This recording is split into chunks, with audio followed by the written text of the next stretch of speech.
Hey folks, Good Guy Glenn here, and today is Monday, February 5th, 2024. I'm at the Pilot Flying J in St. Augustine, Florida. And it's been a day. It's been quite a day.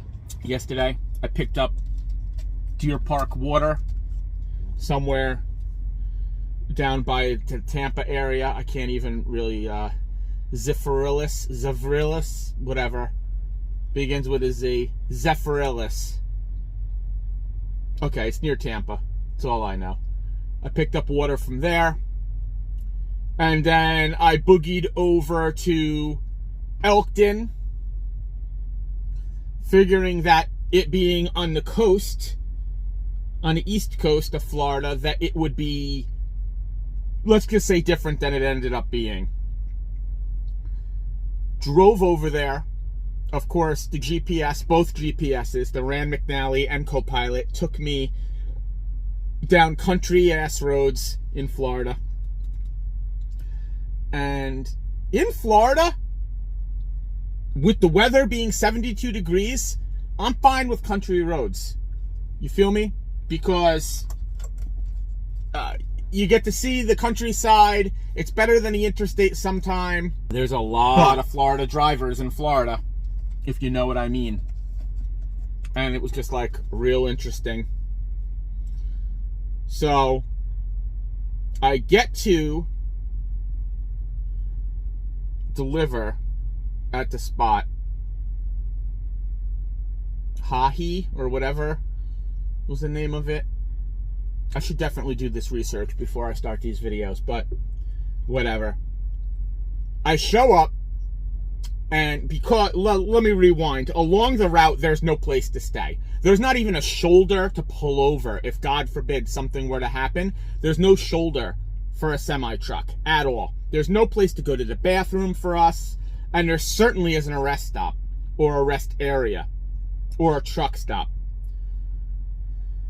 I didn't even see a Walmart. That's how rural we're talking. Not even a Walmart. So, that being said,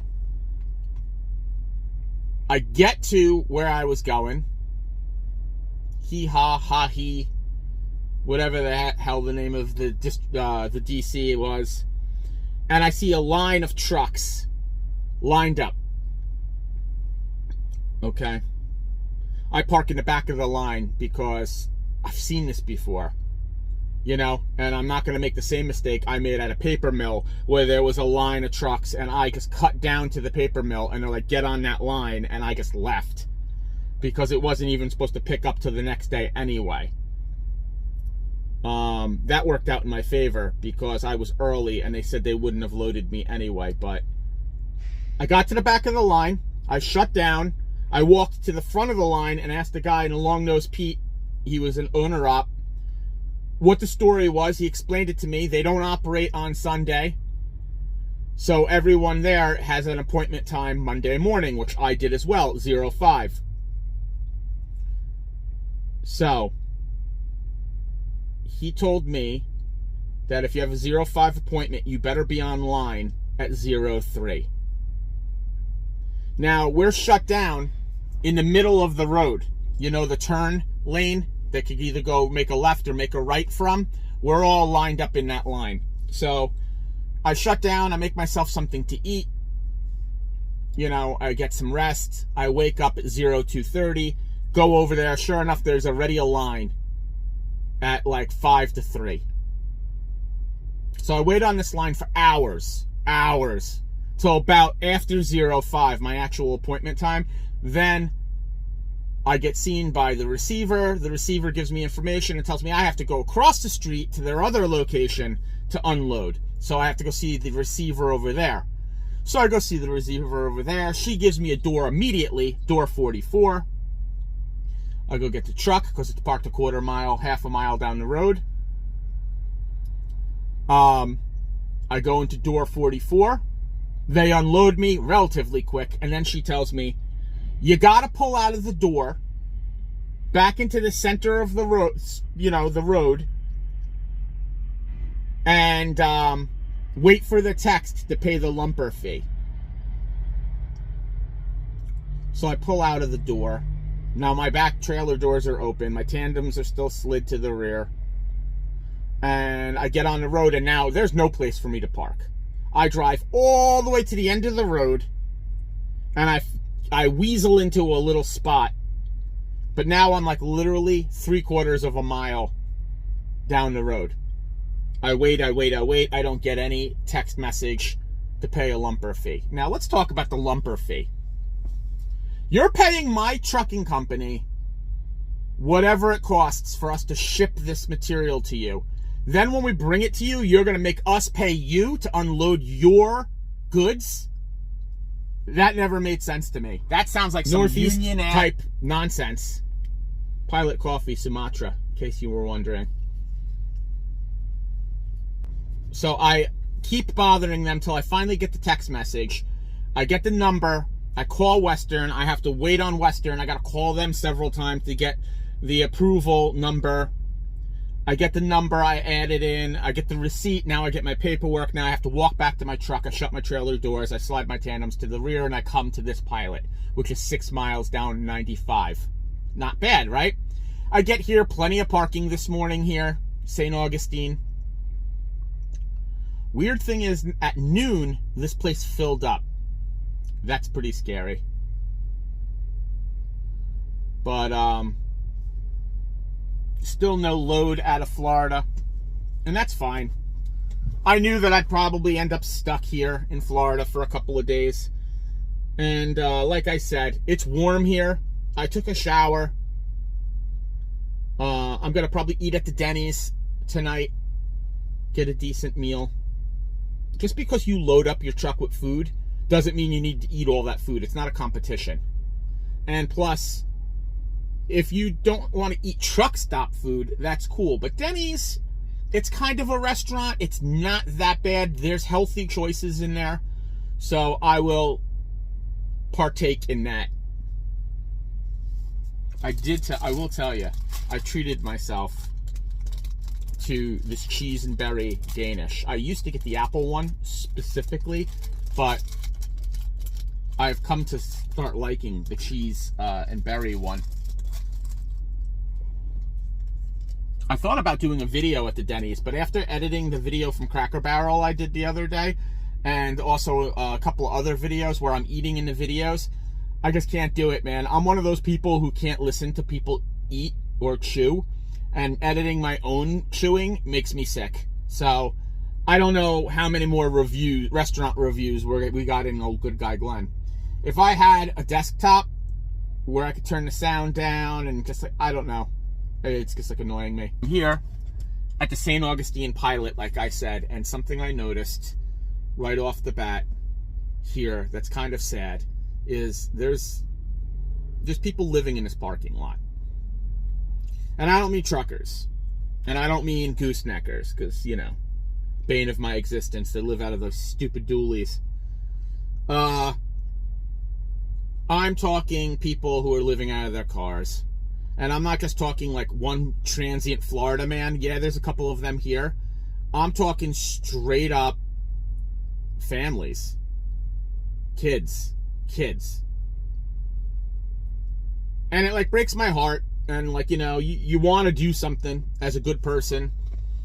You want to do something, but like, what can you really do? Like, you can't give them money because God knows how they got in that situation. Money might lead to just them copping, right? And you don't want to fuel someone's drug habit. Maybe you take them to get something to eat. I don't know. It's hard to say. It's just, but it's sad. It's sad to see people down and out like that. And, you know, you see it at every truck stop. You'll see, but what was telling about this was there was quite a few. We're not talking one lone, you know, lot lizard dude who's coming around, you know, knocking on all the truckers' doors, offering to wash their tires and stuff like that. You'll see that. And if you're new to this channel, lot lizards to me are not just the prostitutes. Lot lizards are the people who hang out at the lot and they're always trying to run a hustle or run a con. And it's not necessarily a con. They might actually wash your truck. They probably won't do a good job. Just saying. If they were that motivated to do a good job, they probably wouldn't be doing it at the truck stop. You get my you pick up what I'm putting down. So, like I said, there's like a bunch of people staying at this truck stop. I saw one old couple, their car was packed with all their belongings. They had like a small SUV. The family was really got me. I first noticed, like, why is this girl not in school? It was like 11 o'clock in the morning. And then the rest of the day, I saw them hanging out by a car in the parking lot. And I guess like, you know, I summed up the situation and realized what was going on. The car was packed with junk. So they were obviously living out of that car. And you wonder, like, what the story is. So that leads us to what I'm going to talk about today. Being grateful. There was a time where I was in positions like that. A position like that in my life. And I'm lucky that I got out of that position. I am lucky that I got help to get my CDL license. I am lucky that I have an opportunity with Western Express to make money, to do OTR, and to be out here starting a new career at my age. And a lot of people complain about Western Express and whatnot. And let me tell you something. I'm not going to defend the company. You know, the company does messed up things. But a lot of these companies do. And here's the deal. Western Express, they take advantage of people maybe, but they give a lot of opportunities to people who otherwise wouldn't have an opportunity. So you have to, it's the matter of perspective of how you look at it. I want you to really think about, would you have been hired by Warner? Would you have been hired by Prime? If so, why didn't you go to them? You know, it's funny because everyone wants to complain about Western Express. But you're all at Western too. And what brought you to Western? Right. You know, you needed that opportunity that Western Express offered because they're a second chance company. So be grateful that that exists and work your way to moving on to the next thing, or just do what you're supposed to do. And, you know, I just got another pay raise with Western.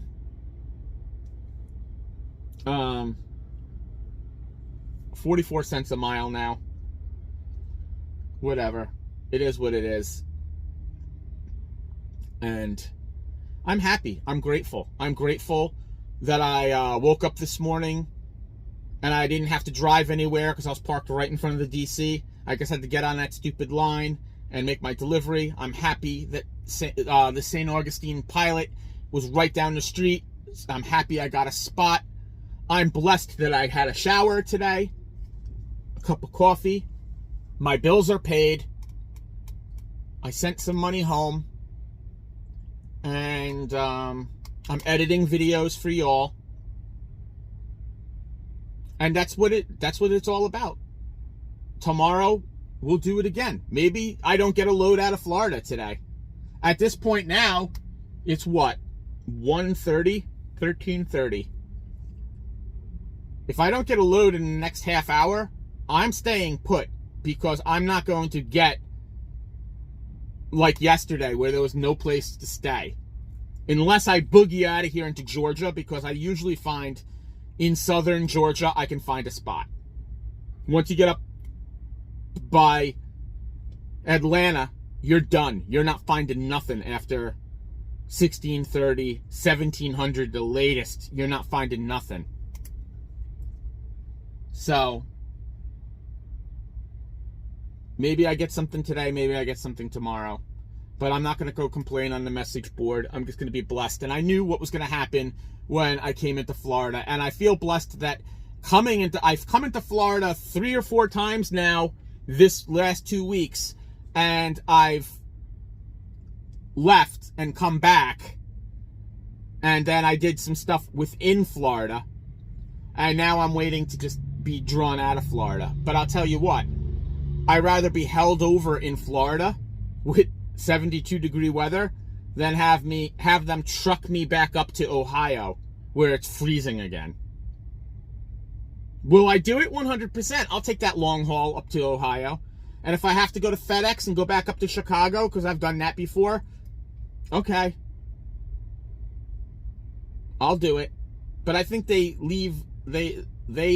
don't give those loads often to solos. I think they usually give those to trainees because they want you to run it 24 hours. But anyway, I've been in real good spirits. Me and Wilson have been, living our adventure, living our best life. But I just wanted to point out that there's some people here. They're destitute. They're living out of their car. They're hanging out at a truck stop. And it doesn't look like they have much as far as, options right now. So I want you to look at your own life and be thankful.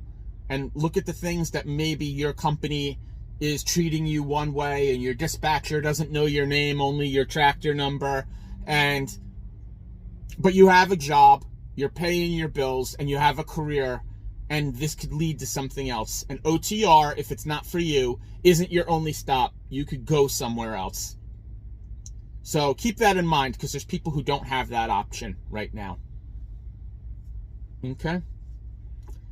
And you know what I always say? There's a plan. Nothing is a coincidence. Everything happens for a reason. And you're going to end up just where you need to be. And God doesn't always give you what you want, but He'll always give you what you need. Stay strong. Stay safe. Don't let the black dog get you.